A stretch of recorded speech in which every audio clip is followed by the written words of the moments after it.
para resumir y complementar lo que estábamos hablando anteriormente, fíjense en trip 1 y en trip 2. Short to ground to shut down a switcher channel. O sea, si la cortocircuitamos a tierra, va a estar apagada. Va a estar apagado el switcheo que va hacia los MOSFETs. Entonces, ya pudimos ver claramente que acá lo que nosotros vamos a tener es una resistencia de 620K a tierra. También podemos tenerla en estado open, abierta, desconectada. Estas tenemos que tenerlas, tanto esta como esta, jamás tienen que estar a tierra. GND o N0, si están a tierra, es igual a off. Entonces tenemos que verificar eso. Bien, eso es muy importante y así funcionan de hecho los sistemas de protección. Muchas veces cuando ustedes tienen un cortocircuito en una máquina o se está protegiendo por algún motivo el equipo, lo que ocurre es que estos terminales son enviados a tierra. ¿Para qué? Para apagar el controlador de 3 y 5 volts de esa máquina, hacer que deje de funcionar inmediatamente en caso de una sobretensión, en caso de problemas de temperatura. Es algo que se ve mucho, inclusive en este proyecto que estamos analizando. Se ve que hay un circuito que genera un estado bajo en la habilitación de este controlador para apagarlo en caso de que la temperatura suba mucho. Bien, eso inclusive es un ejemplo que está en uno de los videos, que es de amplificadores operacionales. Eso está en YouTube inclusive, si ustedes se fijan, amplificadores operacionales es el ejemplo de esta placa mostrando cómo este controlador se apaga por medio de un circuito que lleva, si mal no recuerdo, EN0 a tierra. Entonces con eso te mata el funcionamiento del controlador. Jamás tienen que estar a tierra. Acá podemos confirmar todo lo que estamos hablando. También podemos ver skip cell y tone cell como configuraciones. Acá tenemos configuración de las frecuencias de switcheo y estos son formas de trabajo. Bien, sigamos con el diagrama. Vamos a empezar a ver cómo funciona el switcheo. Llegó el momento donde mis entrips están al aire, digamos, lo único que tienen es una resistencia de 147K y otra de 174 conectadas a tierra, pero ellas en sí no están conectadas a tierra. Entonces, habilítate. Empiezan los disparos por medio driver high, driver low. Disparo al MOSFET de alta, disparo al MOSFET de baja. Empieza a generarse el famoso PWM. Otro punto muy importante que ustedes tienen que tener en cuenta es que este capacitor, este BST 5 volts, este capacitor PC308 que va al terminal BBST, tiene una función crucial en este juego. Si nosotros tenemos aquí, ahí les voy a explicar mejor, si nosotros enviamos al gate de este MOSFET una tensión de 19 volts, tenemos acá 19 volts, ¿qué va a ocurrir? Nosotros tenemos 19 volts aquí, source, ¿qué tiene en este momento? En el momento que el equipo está encendiendo, 0. Si yo tengo source 0 volts, acá envío 19, los 19 de acá pasan para acá. Obvio, se transforma en un interruptor cerrado. Perfecto. Pero ¿qué va a ocurrir en ese exacto momento? En el momento que estos 19 pasen de un lado a otro, yo acá voy a empezar a tener 19. Por lo tanto, esto no va a cumplir más la sentencia y va a dejar de conducir. Se puede decir que si yo veo con el osciloscopio la tensión en este punto, ¿qué vería?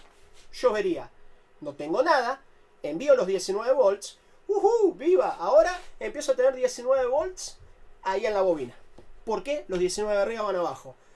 Pero en el momento que se cumple la sentencia, que se deja de cumplir la sentencia, ¿no? Que empiezo a tener 19 en source y 19 en gate, ¡pum! No duró nada. Duró un helado. Entonces, ¿qué tengo que hacer aquí? Hay una técnica que se utiliza, que ustedes la pueden encontrar buscando en Google como bootstrapping. Bien, el que quiera saber un poquito más, pero ya, bueno, ya vamos a lo que es ingeniería de fuentes de alimentación.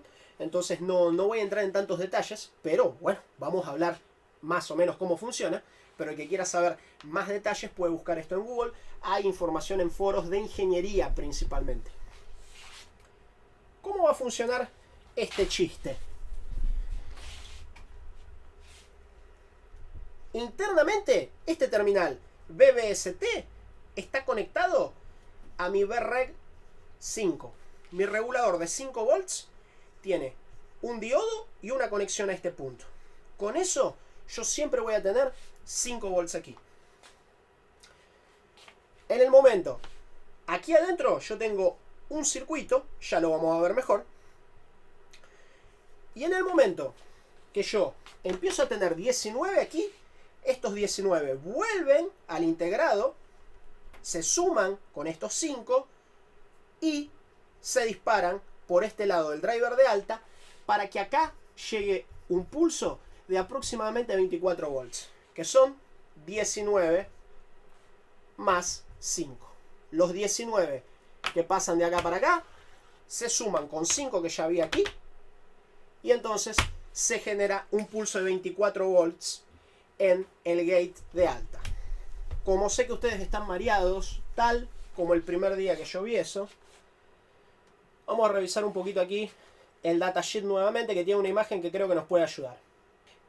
Como les dije, esto es algo que ustedes se pueden guiar mucho por imágenes, no hace falta ser ingenieros, sino que prestando atención en las imágenes pueden entender mucho. Ahí está lo que nosotros buscábamos. Vamos a traerlo para acá, vamos a intentar que sea lo mejor visible posible. Ahí está, esto es lo que yo les decía. ¿Cómo funciona esto? A ver, vamos a intentar dibujarlo. Yo tengo por acá arriba mi MOSFET. Por acá tengo la línea de 19 volts. El driver high le va a llevar el pulso a mi MOSFET. Yo tengo atado a esta línea, los 19 volts van a pasar de aquí para acá.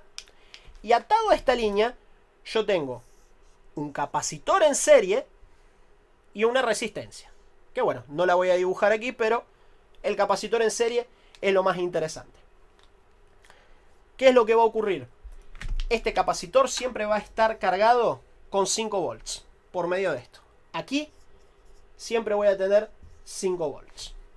En el momento que los 19 pasan de aquí para aquí, estos 19 que llegan aquí siguen esta dirección, se suman en este punto. Yo tengo 19 más 5, pasan, no vuelven y explotan todo en VREG 5 porque tiene un diodo, entran y salen por driver high para hacer llegar a este punto 24 volts. ¿Es un poco mareadito? Sí, es un poco mareado. ¿Ustedes necesitan memorizar esto, entender perfectamente cómo funciona? No, no necesitan. Lo que yo les digo que ustedes necesitan recordar es que en el gate del MOSFET de alta ustedes van a necesitar tener 24 volts. Eso es indispensable. Más de una falla en una de estas fuentes, más de un problema en estas fuentes, ustedes lo van a deducir así. Siempre necesitan tener una tensión más alta que la que el MOSFET de alta está trabajando. En algunos casos, en algunas fuentes, en algunos equipos, ustedes, por ejemplo, acá podrían tener 5 volts. Si ustedes tienen 5 volts ahí, lo que ustedes buscarían aquí son aproximadamente 10 volts. El pulso del MOSFET de alta necesita tener 5, vamos a poner 10 acá, me confundí, 10. Necesita tener 5 volts más alto que la línea que está conectada al MOSFET de alta. Bien, aproximadamente 5 volts más que esa línea. De esa forma, nuestro antiguo pulso, que haría apenas esto, ¿no? Serían 19 y moriría, llega a los 24. Entonces, acá nosotros vamos a tener 19. Acá nosotros vamos a tener 19. Pero acá nosotros vamos a tener aproximadamente 24 volts. Con eso, source tiene 19 y gate tiene 24. ¿Conduce? Conduce. Entonces el pulso se va a mantener en estado alto todo el tiempo que sea necesario, todo el tiempo que el controlador diga mantenete en estado alto. Bien, una vez que caiga estado bajo, quien se activa es el MOSFET de baja. El MOSFET de baja tiene un pulso de 5 volts, que también deriva de VREG 5. ¿Ok? Esto es importantísimo, esto es algo que nosotros vamos a corroborar con el osciloscopio, vamos a ver que exactamente es así. Esta es una tarea que normalmente no se muestra, no se da, no se habla, hasta porque muchos colegas trabajan solamente con multímetro, pero también aquí está la llave para detectar muchas fallas. Si yo tengo una fuente de alimentación, de la cual yo estoy sospechando que no funciona, lo primero que yo voy a hacer es medir sus valores. Es medir valores en su MOSFET de alta, y yo tengo que encontrar aquí, vamos a escribirlo por aquí, tengo que encontrar 24 volts, ¿ok? Porque acá tengo 19. Voy a medir aquí, tengo que encontrar 5 volts. Y voy a medir aquí, ¿qué es lo que va a pasar? La tensión de arriba abajo. Entonces yo tengo que tener acá 19. Todo esto, pulsos. Acá tengo que tener pulsos de 19. Acá tengo que tener pulsos, perdón, acá no. Acá tengo que tener pulsos de 24. Y acá tengo que tener pulsos de 5 volts. Esto es lo primero que yo me voy a fijar para definir mi fuente anda, mi fuente no anda. Esto es lo más importante.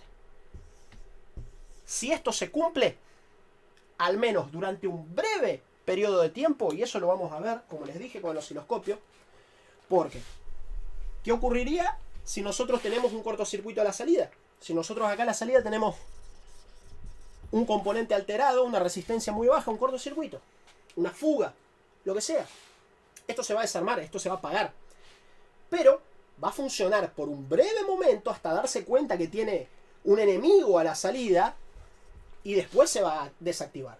Entonces yo voy a poder observar en estos 3 puntos pulsos con los valores correspondientes. Con eso yo ya digo, si acá tengo 24 volts, algunos pulsos de 24 volts, acá tengo pulsos de 5 volts, acá tengo pulsos de 19 volts, o bien algún componente del circuito está dañado, como por ejemplo, por decirles algo, ya les vamos a explicar para qué sirve esto, pero si estos componentes están dañados, también ocurriría, ¿no? O bien, y es lo más normal, a no ser en un equipo que se le haya caído líquido, ¿no? Estos componentes no suelen dañarse, es muy raro. Lo más normal es que si vos tenés pulsos aquí, pulsos aquí, pulsos aquí, con los valores que corresponde, lo más normal es que vos tengas un cortocircuito en la salida. Esta es la base de cómo detectamos un cortocircuito usando el osciloscopio.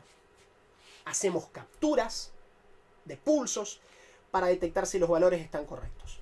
Porque cuando yo tengo valores correctos aquí, valores correctos aquí, valores correctos aquí, lo más normal es que mi enemigo sea quien está a la salida. Un cortocircuito que me está desarmando la fuente. Sin embargo, si nosotros medimos aquí y encontramos valores que no corresponden, entonces ya sabemos que el problema está por acá. Uno de los ejemplos que les puedo dar, que es algo que me ha ocurrido en un equipo Acer, vamos a borrar aquí un poco, no recuerdo específicamente, pero es una falla, de hecho es una falla bastante habitual en ese equipo. Lamentablemente en laptops las fallas habituales quiere decir, he visto a lo largo de los años, he visto 3 con la misma falla, eso es una falla habitual en laptops hoy en día, ¿no? Entonces, ¿qué ocurre?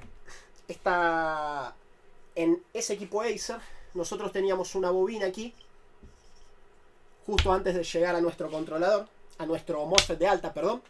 Es más o menos como la bobina que vimos antes ahí, que transforma, que está entre medio de B+ y B++.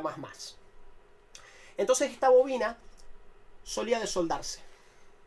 Cuando vos medías, vos veías aquí pulsos de 5 volts. Más o menos, te digo más o menos porque esto conducía, no conducía, entonces podías ver pulsos de 5, de 7, por ahí. Vos revisabas este MOSFET y estaba en buen estado. De hecho, podías cambiarlo y el problema seguía. Entonces, ¿a dónde está el problema? Yo ya no voy a pensar que tengo un cortocircuito allá. No me importa qué es lo que tengo acá. Porque acá las cosas van tan mal que esto no es posible. Esto no es posible. Esto no va a funcionar jamás independiente de lo que yo tenga que alimentar. En el momento que vos resoldabas esta bobina, la reemplazabas, empezabas a tener 24 volts. ¿Por qué? Porque dependemos de estos 19 para que se sumen con estos 5. ¿Bien? Y eso es un caso que a veces van a llegar a ver en algunos equipos. Otro caso que me ha ocurrido, que eso ha sido problema de controlador, medir en este punto y tener solamente pulsos de 19 volts. Entonces el tipo quiere trabajar, ¿viste? Pero en vez de trabajar así, hace ping, ping, ping, ping, hasta que llega un momento que dice, no, basta, me cansé, esto no funciona. No. El controlador, la fuente es inteligente, la fuente no es boba, no va a trabajar eternamente con un componente, con un daño, con una falla, ¿no? Intenta estabilizarse, si no logra se cae. Entonces, yo veía pulsos de 19 volts. ¿Qué quiere decir eso? Quiere decir que internamente esos 5 volts que tendrían que haber estado yendo hacia mi capacitor de boost nunca estaban yendo hacia él. ¿Ok?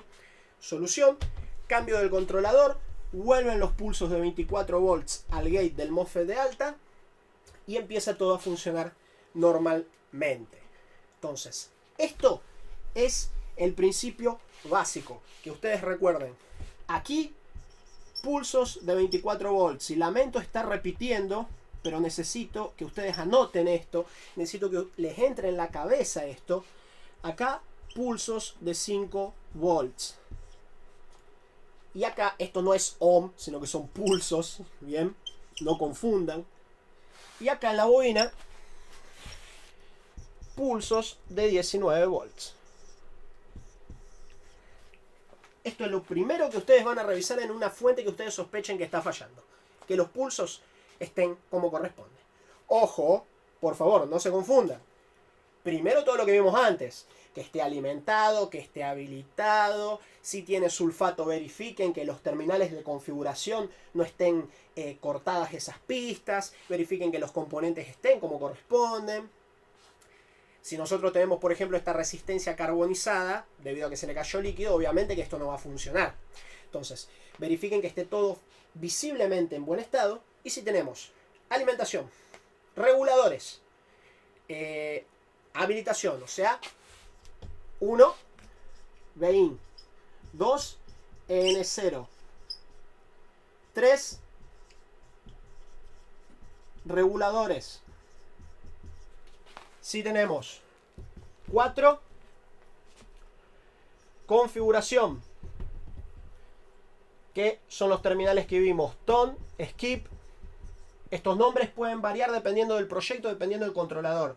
¿Quién nos va a dar la respuesta? El datasheet. El datasheet es su amigo, acostúmbrense a usarlo. 5, entrips. Tanto las entrips cuanto la EN0, ¿cómo tienen que estar? Diferentes de ground, diferentes de tierra, no pueden estar a tierra. 6, empezamos a tener driver high, DRB, quiere decir driver high, driver de alta. Y driver low, que vamos a tener obviamente, junto con eso, boost, que en este caso es este terminal. ¿Ok? Todo esto es lo que ustedes van a verificar en una fuente que ustedes estén sospechando. Al inicio se les puede hacer difícil. No, pero mira todo lo que tengo que medir. Más fácil cambiar el controlador. No. Cada uno hace lo que quiere. Pero antes de tener ese pensamiento, recuerden cuántos controladores o hasta han cambiado no solo el controlador, sino controlador, MOSFET de alta, MOSFET de baja, el capacitor de salida, cambian todo. Después que ponen todo nuevo, falla otra vez. ¿Es o no es? ¿Cuántas veces les ha ocurrido? ¿No? Entonces vale la pena. Son mediciones que, aunque al inicio parezcan muchas, con el tiempo ustedes pueden hacer esto de manera muy rápida. Y de hecho, lo único que necesitan para acelerar este proceso, que es algo que les recomiendo, impriman esta página. Pueden imprimir esta página que tiene pinouts y el nombre de los terminales. Imprimen esta otra que tiene el resto de los terminales. Y con eso ustedes lo dejan a mano y no necesitan ni siquiera abrir el diagrama. Pueden pegarlo en la pared de su mesa de trabajo, de su área de trabajo, lo pegan en la pared, lo tienen en una carpeta, no necesitan internet, no necesitan nada. Acá rapidito ven de estos puntos que tenemos que medir, van a ver rapidito cuál terminal tienen que medir, y es una tarea que se hace bastante ágil con el tiempo. No van a perder ni 2 minutos ni 3 minutos verificando todos esos valores rapidito. Bien, sigamos. Vamos a empezar a hablar de más terminales del 51125, vamos a hablar de cómo el componente se configura, vamos a hablar de protecciones, vamos a hablar sobre cómo él detecta que tiene un cortocircuito. Todo esto nuevamente les digo para que entiendan cómo funciona. Si ustedes no entienden cómo funciona una fuente, olvídate, el osciloscopio no te va a salvar. Él no mide, sos vos el que medís, ves e interpretás. Las líneas significan mucho en la pantalla, pero si vos no las interpretás, son rayitas de colores. Así que sigamos.